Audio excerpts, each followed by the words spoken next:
I still remember the night Amina's stepmother locked her outside in the cold rain. She was shivering, barefoot, and crying so quietly that most people didn't hear. But I heard. I lived close enough, and I saw her through the fence that separated our compounds. She looked so small, almost like a shadow pressed against the mud wall. That was not the first time, but it was the worst. And to think, this was the same girl who later became the wife of the prince. If you had seen her that night, you would never have believed it. None of us did. Welcome to Calabash of Stories. Back then, Amina was just another poor village girl. Her father had died when she was very young, and her mother passed away not long after. People said sickness took her mother, but some whispered it was grief. Either way, Amina was left in the care of her father's new wife, Mama Sade. From the outside, Mama Sade seemed like a hardworking woman. She sold vegetables in the market, attended women's meetings, and greeted people politely. But behind closed doors, she was not the same. Everyone in the village knew she favored her own daughter, Sade, and treated Amina like a servant. I was young then, but old enough to notice. Old enough to see how Amina carried most of the chores. She would wake up before the rooster crowed. While the rest of us were still asleep, she was already out with a small calabash fetching water from the well. By the time the sun was up, she had already swept the compound, fetched firewood, and started preparing breakfast. It wasn't just small chores. Mama Sade gave her work that even grown women struggled with. I remember seeing Amina carrying baskets of cassava so heavy that she had to stop every few steps to catch her breath. Her back was always bent, her arms full of small bruises. But Mama Sade never cared. She would just shout, "Faster, lazy girl," even if the poor child was already sweating buckets. Meanwhile, Sade, her stepsister, lived like a princess. She was not a princess yet, but she behaved like one. She barely touched water unless it was to bathe. She never cooked except to stir the soup a little and say she had prepared it. She didn't even wash her own clothes. She would throw them at Amina and say, "Take, wash this, and make sure you scrub it clean." What made it worse was the way Mama Sade bragged about Sade in public. At the market, she would tell women, "My daughter is so beautiful, the prince himself will notice her." She would adjust Sade's wrapper proudly, as if showing off a jewel. But when it came to Amina, she acted as if the girl didn't even exist. Sometimes, if people asked about her, she would say, "Oh, that one. She is just there to help. She is nothing." The thing is, people in the village noticed. They saw the way Amina was treated, but most kept quiet. Some pitied her, but others just said, "That's how stepmothers are. It's not new." You see, in our village, once your real parents are gone, your life can change overnight. And for Amina, it changed for the worst. I can never forget the day she fainted at the stream. That afternoon was very hot, the kind of heat that makes the ground so hot you can't even stand barefoot. Amina had carried a huge clay pot on her head, and it was filled to the brim with water. She was almost at the top of the hill near the big baobab tree when her legs gave out.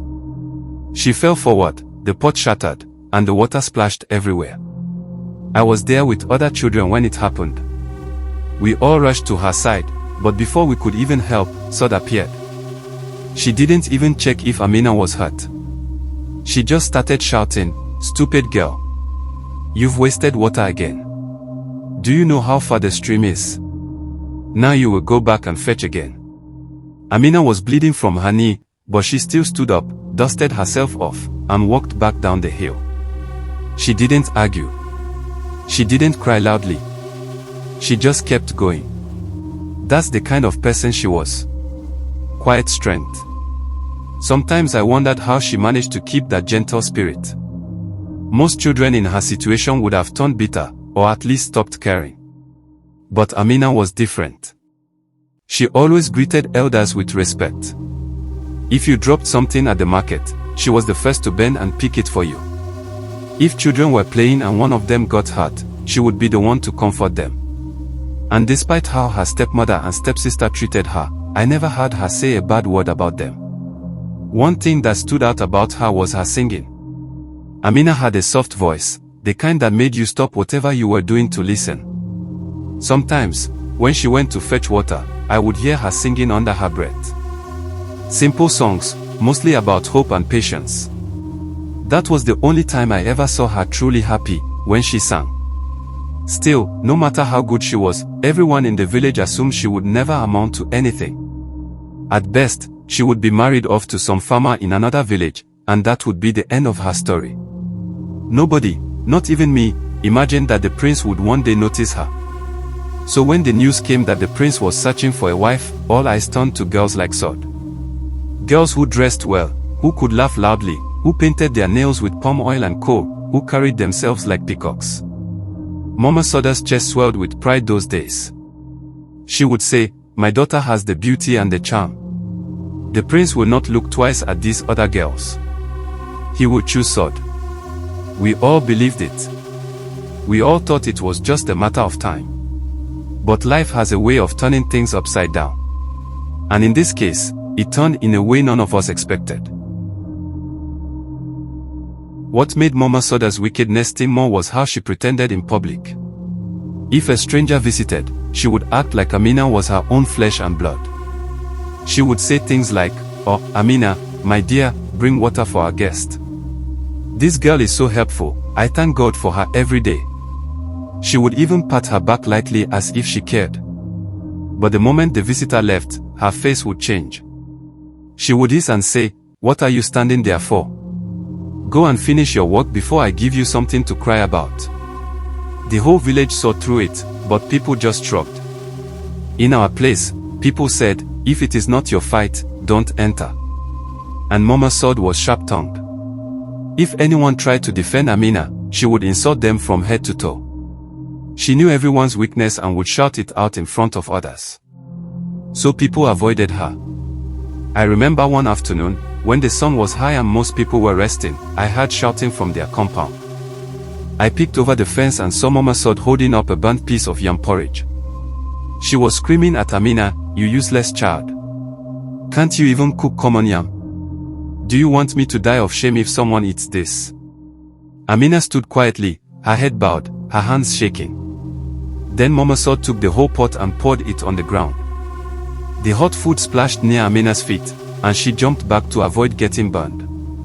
But before she could even move away, Mama Sade slapped her so hard that she fell sideways. Then she shouted for Sade to come and take over the cooking. When Sade came out, she didn't even look at her stepsister lying on the floor. She just walked past her proudly, with her head high, as if Aminat was a stray goat. That evening, Aminat ate nothing. Sometimes I wondered if her late father's spirit ever watched from above. If he did, he must have cried seeing how his only child was being treated. But Aminat had a way of carrying herself with quiet dignity. Even when she was beaten or insulted, she didn't fight back. She just got up, dusted herself, and went back to work. It was almost as if she believed one day things would change, and she just had to endure until then. And maybe she was right.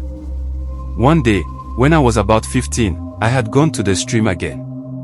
The stream was the lifeline of our village. That was where women washed clothes, children played, and girls gossiped while filling their calabashes with water. That day, I noticed Aminat sitting by the edge, washing her stepmother's clothes. The pile was so high it almost reached her shoulders. She scrubbed until her hands turned red, and still she didn't complain. I went closer and asked, "Aminat, don't you ever get tired?" She looked up at me and smiled faintly. "If I get tired, will the clothes wash themselves?" she said. Then she went back to scrubbing.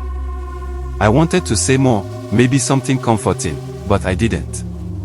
What could I say? That life was unfair. She already knew that better than anyone. But even then, I noticed something about her that others didn't. Even with her torn wrapper and messy hair, there was a kind of beauty in her. Not the loud, flashy beauty of Sade, who always walked like she was on display. No, Aminat's beauty was quieter. The kind that made you look twice when you thought nobody else was watching. It was around that time the rumor started spreading. The prince was coming of age, and he would soon be searching for a bride. The news spread like wildfire. Every family with daughters began to prepare. Mothers suddenly became very strict with their girls, teaching them how to cook the best meals, how to walk gracefully, how to greet elders politely.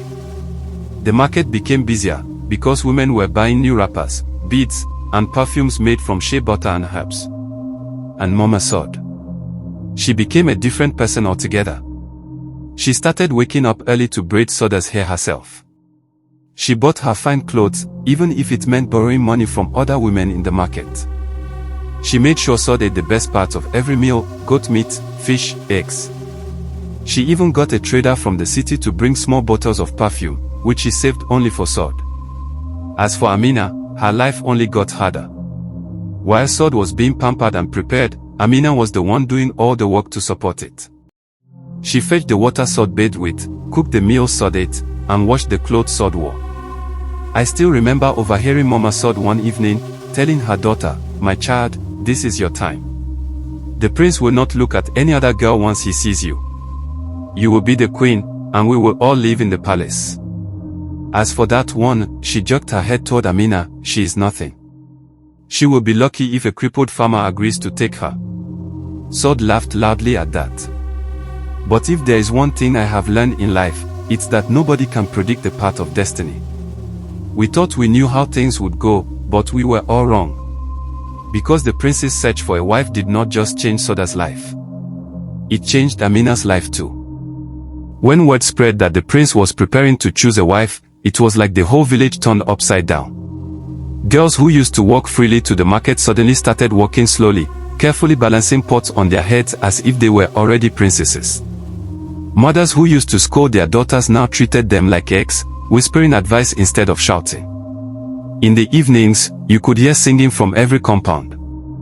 Girls practiced their voices because they believed the prince would want someone who could sing sweetly. Others practiced dancing, turning their hips in the moonlight, while boys sat around and teased them. But in Mama Sade's house, the pressure was heavier. She put all her energy into preparing Sade. She made her special food: pepper soup with fish, yam pottage with palm oil, even akara fried in groundnut oil so she would shine on the outside. She made her sit under a mango tree while she rubbed her skin with shea butter until it glowed. She braided her hair with cowries and beads, and even borrowed wrappers from wealthy women so that Sade always looked like she was already destined for the palace. And Aminat. She was the one doing all the work behind the scenes. She ground the pepper, fetched the water, peeled the yam, washed the borrowed wrappers after Sade wore them. When Sade sat under the mango tree, Aminat was the one fanning her with palm fronds to keep the flies away. Sometimes I would pass by and see her kneeling with a wooden grinding stone, her back slick with sweat, while her stepsister sat only a few feet away enjoying cold water. The difference between them was so sharp it made me angry, but what could I do? I was just a boy in the village, and it wasn't my fight. The saddest part was how invisible Aminat was becoming. Whenever people talked about the girls who might be chosen by the prince, her name never came up. It was always, "Sade is beautiful," or "Ngozi is tall," or "Fatima knows how to cook." Aminat's name was never in the conversation. Even though she was the one cooking for her whole household, nobody thought of her as a candidate. I think that was Mama Sade's plan all along, to crush her so completely that nobody would see her. But I saw her. I always saw her. There was one evening I'll never forget. The harmattan winds had started blowing, and the nights were very cold. Most families stayed close to the fire, roasting groundnuts or telling stories. That night, I came outside to get something from the shed, and I noticed a figure near the fence. It was Aminat, sitting on a broken stool, holding her knees to her chest. She didn't see me at first. I could hear her sniffling quietly. She thought she was alone. I stood there for a moment, unsure if I should go to her or pretend I didn't notice. Then she wiped her face quickly and started humming a tune. That's when I realized something. She used singing to survive. Whenever she was in pain, she sang softly to herself. The songs were never fancy. Just simple lines like, "Tomorrow will be better, God sees everything, nothing lasts forever." Those songs carried her through the worst nights. And the nights were often bad. I lost count of how many times Mama Sade would beat her for small things. Once it was because the soup didn't have enough palm oil. Another time it was because a plate broke while she was washing. Sometimes it wasn't even her fault. Sade would spill something or make a mistake, and then point at Amina. Mama Sade always believed her daughter, never Amina. The worst beating I ever saw was over slippers. One day, Sade accused Amina of hiding her slippers. She claimed she had left them near the door, but when she returned, they were gone. Mama Sade immediately called Amina and shouted, "Where are the slippers? Did you steal them?" Amina shook her head. "I didn't touch them." But Mama Sade didn't believe her. She slapped her across the face, then grabbed a broomstick and started hitting her. Blow after blow landed on Amina's back and arms. She cried but didn't fight back. I later found out the truth. Sade had worn the slippers to visit a friend and forgotten them there. She only remembered the next day. But did she apologize? No. She just laughed about it with her friends as if nothing happened. And Amina? She bore the scars quietly. Still, despite all that, she never grew bitter. That part amazed me.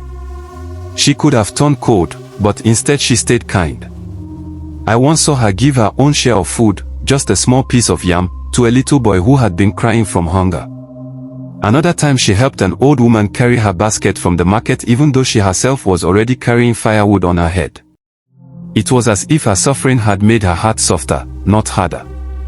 But the real turning point came the day the palace messengers arrived. They came on horseback, which was rare in our village. Everyone dropped what they were doing and ran to the road to watch. The men wore fine wrappers with golden embroidery, and their horses were decorated with red cloth.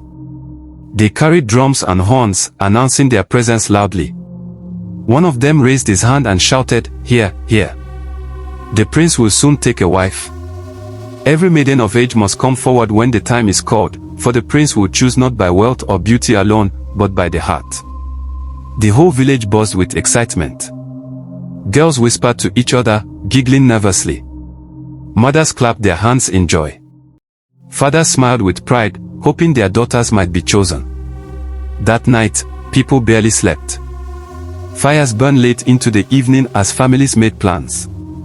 Some mothers even started fighting with each other, each one boasting that her daughter was the best. And in Mama Sade's compound, the preparation reached fever pitch. She told Sade, "This is it. This is the day we have been waiting for. You must shine brighter than all the others. The prince will not be able to resist you." From then on, Amina became almost invisible.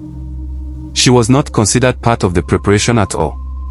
Mama Sade made her wash and iron Sade's clothes until they gleamed, polish her slippers, braid her hair, and even massage her feet at night so she would be fresh for the selection. I watched it all and wondered, if the prince is truly looking for the heart, will he even notice Amina? But then I shook the thought away. Nobody in our village believed someone like Amina could be chosen. Not yet. Because fate was still holding its biggest surprise. The morning of the gathering came faster than anyone expected. It felt like the entire village had been waiting for it their whole lives. Before the sun even rose, girls were already at the stream, bathing and scrubbing their skin until it glowed. Some carried mirrors made of broken glass so they could check their hair. Mothers rushed back and forth, adjusting wrappers, tying headscarves, and scolding their daughters to stand properly. The air was filled with excitement. Drums echoed in the distance, signaling that the palace officials were moving closer. Chickens ran loose because no one had time to chase them. Even the old men who usually sat under the Iroko tree playing Ayo abandoned their game to see what was happening.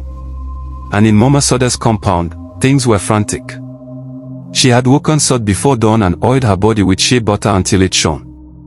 She dressed her in a wrapper so fine it looked like it had come from the city, with matching beads around her neck.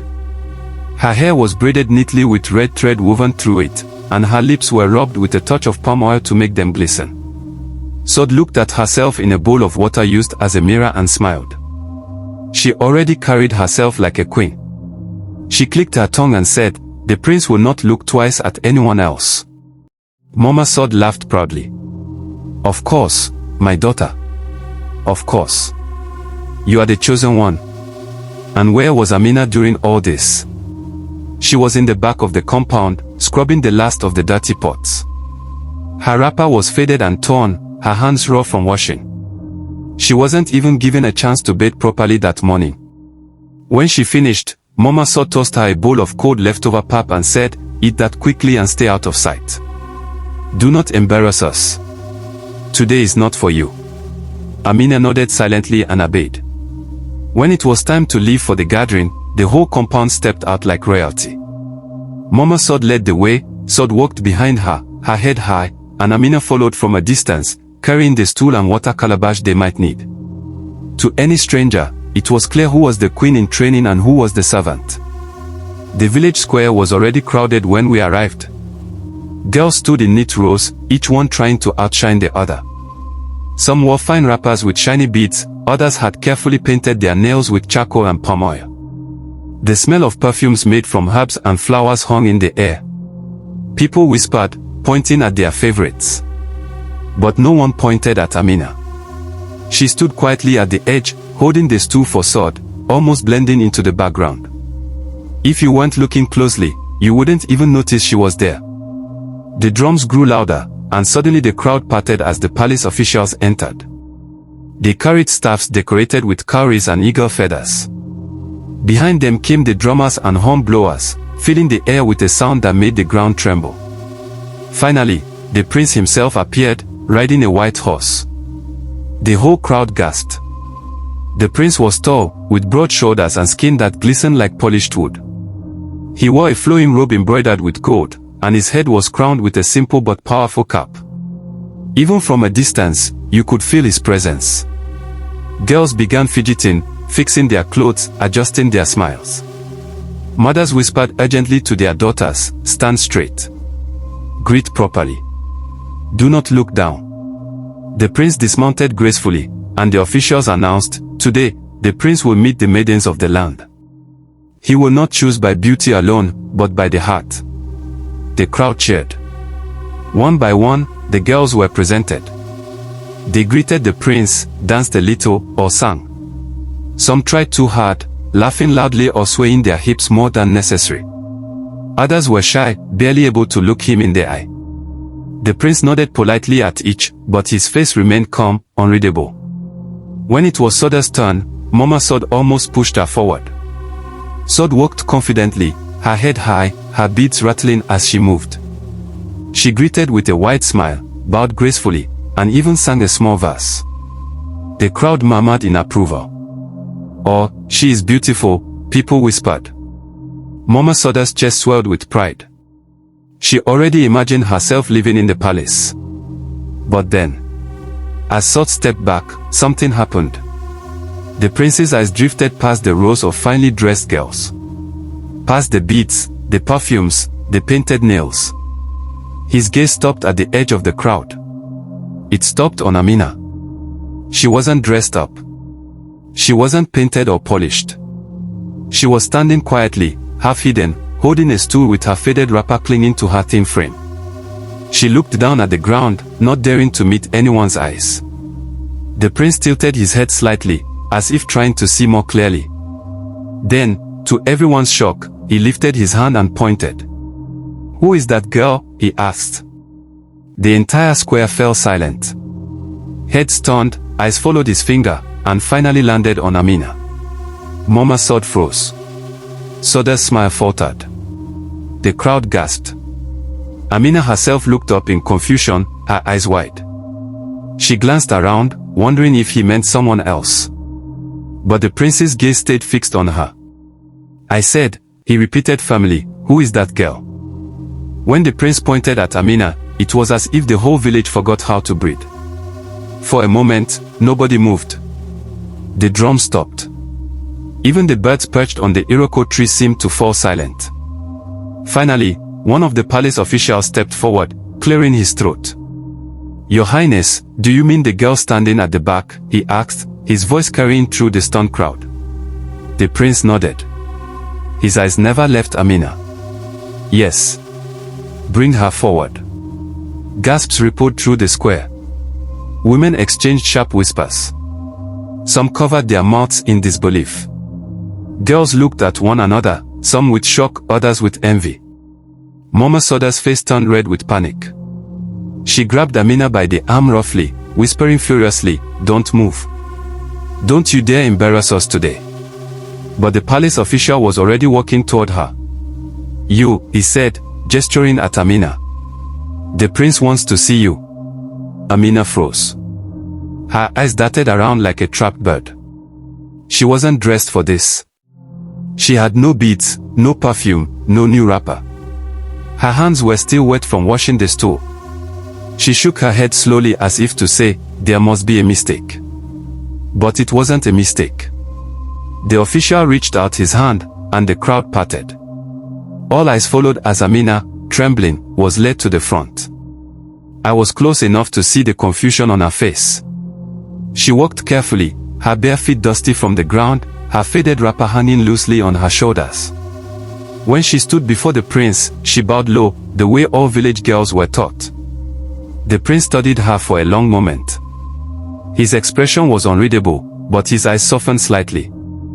Then he asked the question that made the crowd murmur even louder. "What is your name?" Aminat's voice was so low we could barely hear it. "Aminat," she whispered. The prince leaned forward. "Speak louder." She swallowed hard and tried again. "My name is Aminat, Your Highness." The crowd erupted into whispers. Aminat. The stepdaughter. The one who was always treated like a servant. That Aminat. Nobody could believe it. Behind me, I heard an old woman hiss, "This is madness. Look at all these fine girls," and he points at her. "What is happening?" But the prince didn't seem to care about the whispers. He simply nodded and turned to the officials. "Let her join the others." And just like that, everything changed. From that moment, Aminat could no longer hide in the background. She was placed in line with the other maidens, her thin frame standing awkwardly beside girls dressed like queens. Sade, who had been glowing with confidence only minutes earlier, now stood stiff, her smile forced, her eyes burning with rage. Mama Sade looked like she might collapse. She forced herself to clap weakly with the others, but her jaw was clenched so tightly I thought her teeth might break. The rest of the event passed like a dream. Each girl was asked simple questions: how they would serve the kingdom, what values they carried, what they dreamed of. Most gave rehearsed answers, things their mothers had coached them on: "I will be loyal, I will give you many children, I will keep the palace strong." When it was Aminat's turn, she hesitated. She had no rehearsed answers. The officials asked her, "What would you give to the prince if chosen as his wife?" Aminat looked down, her voice trembling. "I have nothing to give but myself. But I can work. I can endure. And I can care with all my heart." The square went silent again. It wasn't a polished answer, but it was real. You could feel it. Even the prince's eyes flickered with something: interest, maybe even admiration. That day ended with no final decision. The officials announced that the prince would travel to other villages before making his choice. But he had seen all he needed for now. When the drums started again and the crowd began to disperse, people couldn't stop talking. "Did you see how he looked at her? That girl. Impossible. He must have been curious, that's all. Curious or not, he pointed at her in front of everyone. That is not something you can ignore." By the time I got home, the story had already spread. Everyone in the village was gossiping. The prince had noticed the servant girl. And in Mama Sade's compound, the storm was about to break. That evening, I heard shouting through the fence. Mama Sade was furious. "Do you see what you've done?" she screamed at Aminat. "You have disgraced us. You, a dirty girl with nothing, standing before the prince as if you are somebody. You think he will choose you? Fool. You are only good for washing plates. That is your destiny." I could hear the sound of something breaking, maybe a pot thrown in anger. Sade's voice joined in, dripping with venom. "You think you're better than me now, don't you?" she sneered. "Just because he looked at you once. Don't be foolish. The prince only pitied you. He will never marry you. You will see." But Aminat's voice, though low, carried through the wall. I didn't ask for this. I didn't force him to look at me. I was only standing there. That only made them angrier. The beating that followed lasted long into the night. And yet, even after all that, I saw her the next morning, walking to the stream with her calabash as if nothing had happened. She still greeted people politely, still helped an old man carry firewood on the way. If not for the faint limp in her step, you would never know what she had endured the night before. That's when I realized something. Aminat was stronger than anyone gave her credit for. She had been broken so many times but never stayed broken. She kept standing up over and over again. And that strength, it was the very thing that would set her apart in the days to come.